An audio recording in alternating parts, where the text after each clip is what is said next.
We have yet more trees. Another Christmas tree build next. I'm Rick, and this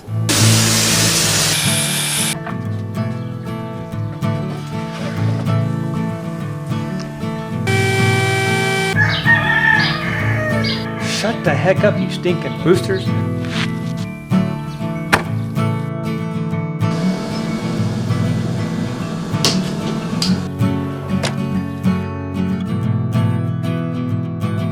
Nailed it for your sanity. This is the shack. Hello and welcome back to the shack. Yes, we have yet more trees to build. This is my third, I think, video. The third one. I will have one more out maybe Saturday or Sunday, and that's going to be it. I have at least 50 trees, different styles, stacked around here that I got to paint this weekend so I can have my final push to sell this stuff off next week before Christmas. It's going to be very, very hectic.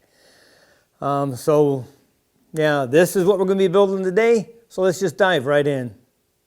All right, first thing we need to do is set our stop block at 7 3/16. So let me clamp this here. Let's cut a couple of these up. Always start with a fresh cut edge.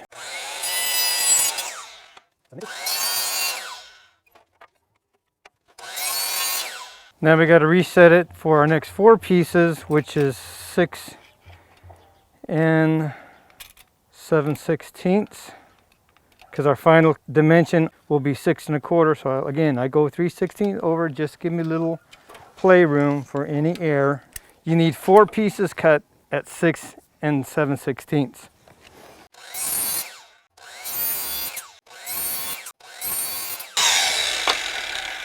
Now that we have our stock cut, either just for the one tree or both trees, the longer and the shorter stock, we have to set up our Chopsaw to cut the 70-degree angle on our tip. So how we do that is grab you a piece of stock. I just happen to have a 2x4 laid around, so I grabbed it first. I would suggest getting at least a 1x6, and why I say that is if I'm holding my material in the jig here, I have more of a tendency, and I'm trying to hold it back here, and I have a chance of pivoting the stock and not getting a proper angle cut. So I just grabbed it because it was the closest thing I had, and I was kind of, even holding it here away from the blade, you know, I still have that chance of pivoting and getting that angle improper. It's better off getting a larger piece, at least a 1x6. You have more surface area to put your stock against and hold it with less chance. See, there's no way I can get that to pivot out. Less chance of missing or misaligning your cut. So grab you a 1x6, 2x6. I wouldn't suggest a 2x4, but get you a piece of stock, set your miter saw at 45 and cut you a 45-degree angle. Once your stock is cut, move your chop saw to 25 degrees. You're going to bring the piece that you cut at 45, you're going to bring it alongside of your blade until it just kisses. When it just kisses the blade, clamp that piece of stock down so it doesn't move. Now that that piece is clamped down, take your stock that you're going to cut, bring it in along the 45-degree angle cut, and you're going to align it with the tip there so it's flush.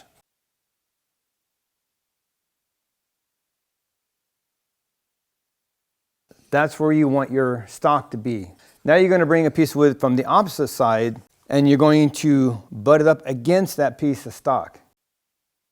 Again, make sure you're flush at the point of your 45. Bring your other piece on the opposite side, butt it up against that, and clamp it down. The reason you want to do that is if you don't put a piece of stock on this side and hold it, when you bring your blade down to cut, it has a tendency to pull the stock in. With this stop block on the opposite side, when you bring your stock in, it's going to hit there and it's not going to be able to be pulled in. So you want this right up against your stock. Your stock to be cut is flush with the tip of the 45. Bring this up there, clamp it down, And now you're going to have consistent cut, and there's no chance for injury or anything happening because this stock is not going to be pulled into the blade. Now cut your 4 tree tops or 2, depending on how many you're making, or cut all your tree tops at this point.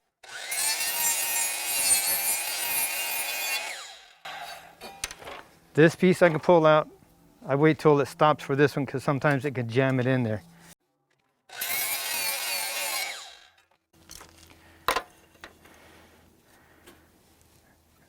And there's the top of our tree. We're going to finish the rest of this on the table saw. With our miter set at 22.5, we can continue the rest of this. I probably should have mentioned this earlier, but you don't have to do any more than just your tops on the chop saw or on your miter. Once you get this angle cut, you can do everything else right here on your table saw. Unfortunately, mine, I have projects sitting on that side. I have the increfence, the kinds that block me on this side. I love it, but it's kind of getting in the way a lot of times. But if you can bring your stock that's still 8 foot long, and you can continue to cut the remaining pieces on your table saw. You don't have to cut these down to smaller pieces on your miter or your chop saw. And let me show you and explain what I mean. Now that we have our angles for the tips of our trees, we want to cut the angle for the bottom. From the tip to the tip of our angle is 7 inches. So we want to measure here down 7 inches, and basically you want to bring the mark around here and down the back. You want your point away from the fence, because if you have it this way, other than the wrong angle, if you have it here, you have a tendency for this to just slide underneath that, push it away, and now you're not going to get consistent cuts. It's going to be off. You're going to have to reset it and do. So flip it over with the line in the back, this being a 0 clearance. Basically, you bring this up and you line up the mark with your 0 clearance insert. If you don't have a 0 clearance insert, just kind of eyeball that with that mark, but you want to reference off the back because you're cutting this way. You want to meet the mark on the back here, not in front, because this would be square, so the mark would actually be about right there. So if I was to do that mark, it would be too long. If I reference off the back here and kind of get that in line with the blade, then I do my cut. It doesn't matter if you don't hit the mark, if you're a little long, that's fine. This isn't anything precision. It's just getting a general length. So once you get that lined up, bring your stop down, or in my case, my flip stop, butt it up against the edge of your stock, which is right there, and do your cut. Once you do your cut, get the other piece, flip it over, and cut that piece also. Cut all your tree tops, at least the 7-inch ones. Same thing applies to the shorter tree. These are 5 inches. Same principle applies. Flip that over, get your mark, line it up with your 0 clearance, or eyeball it with your blade. Bring the stop over, lock it in, do your cuts on all your short pieces. And there's our tree tops. That's our first level. Now to do the rest of the tree, again, you didn't need to cut them up in individual pieces. You could have left it on your stock. This is how you would work it. Same principle applies to the smaller one. Get your stock or one of the pieces, line up the back corner, again with your 0 clearance mark here, and cut it. Once you cut it, you have an angle on one end. So you're going to take that off, flip it over. You're going to have the point facing out. You're going to butt this up against your stop block, or again, in my case, a flip stop. From that point down, same thing as with these, you're going to measure 6.5 inches. You're going to mark 6.5, bring it around to the back. Either line up the mark on the back with your 0 clearance, or just eyeball the mark back here with your blade. Again, doesn't have to be exact, just get close. Bring your stop block over, which in this case will be like that. Bring your stop block or your flip stop, lock it in. So it'll be like this. Make your cut.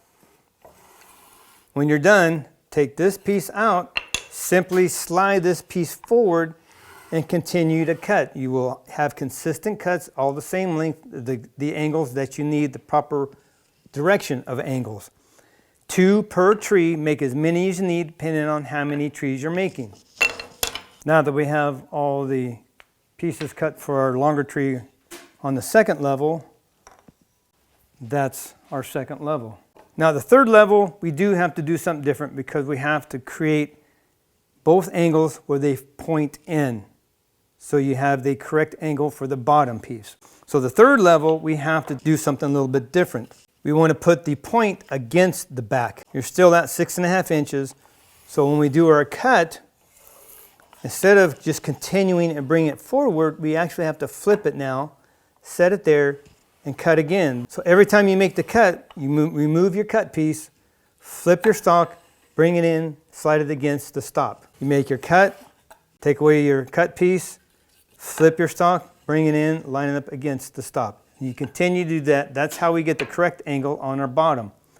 Once that's done, now go back, reset it, set this at 5 inches, and do the same procedure for the short tree. Cut all your center pieces, and then you cut your third level. And remember, you got to flip the third level so you get the correct angles.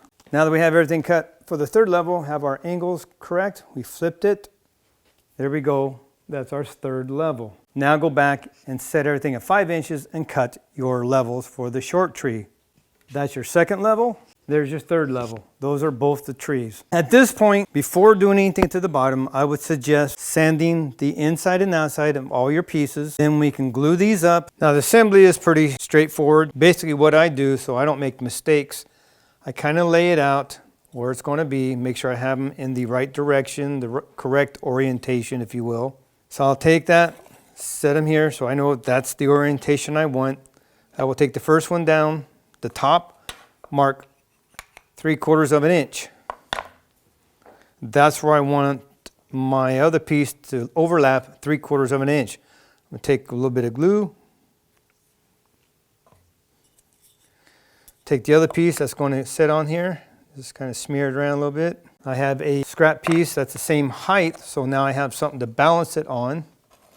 Basically, I'm going to line it up with the 3/4 inch mark right there. Take a pinner, take my nail gun, my little pin nail gun, put one in here. Good, didn't go through. Then what I like to do is set it on the side, make sure it's nice and flat, put this behind it. That way I make sure it stays flat. And then I'll put another pin nail in there. Ooh, it came up. Must have hit something, came up. So I'll put another one down here. That one's good. The only bad thing about pin nails, if it hits any little piece that's kind of hard, it shoots up.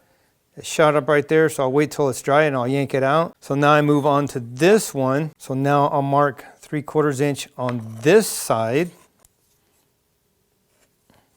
Longer piece, and set this one here. And I can set, make sure I got this right. Yep. I can set this now on top of that. Now I can put some glue on this one.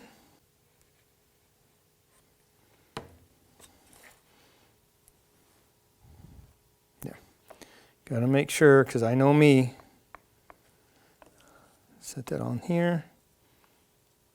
Get up to the mark. Press down.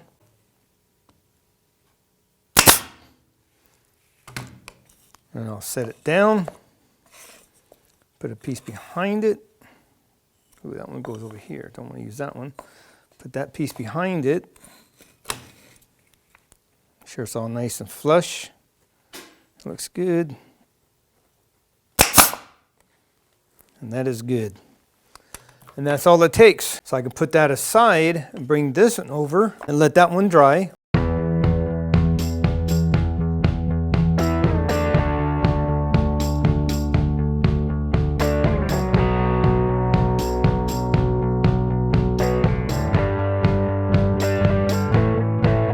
Now I can glue, clamp this, and then throw a couple of pinners in that and let this set for about 20 minutes to let it dry.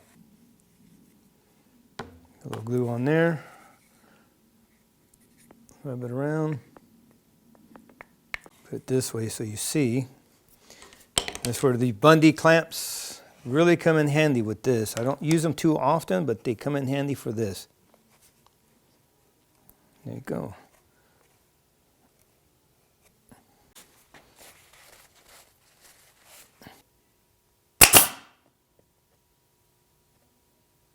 Move it out of your way because I got to get in here and get this. Move it out here a little bit.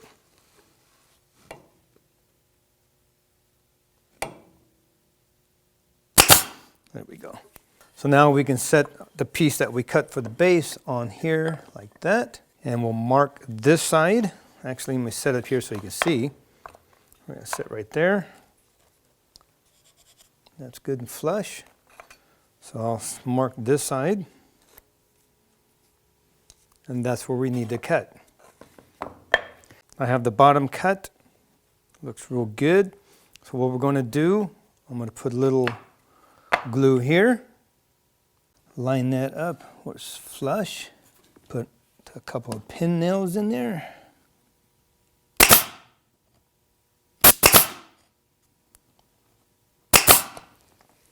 That's good. This side, I'll just pull out a little bit, shove some glue inside here.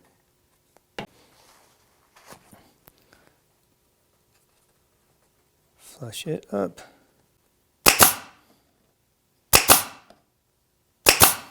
And there you have it. Last thing to do is sand the front and the back, smooth out all the little joints, touch up anything you think you may need. Take a torch to it, burn it, put some clear on it, or paint it red, white, whatever color you want to do it. Up to you. This gives you the basis to build this tree. Now you can finish it. Me, I am using some branches of a tree, and I got to make it level. It's not level, I got to sand it where it's level. But that's how I'm finishing mine. I like the little rustic look. Finish it however you want. That is it. We are done with this one. Check in the description. I'll have info and links to other Christmas tree builds. I'm going to try to get at least 4 of them. I don't think I'm going to have enough time for any more. So thank you so much for watching. Be blessed. Take back your shack. Build it for your sanity. Oh, I can't wait to get the last video out, and I'm going to relax and enjoy my grandkids for the 3 weeks that they're off. Oh my God. I'm only teasing. We all have fun. Thanks again for watching. We will see you next video.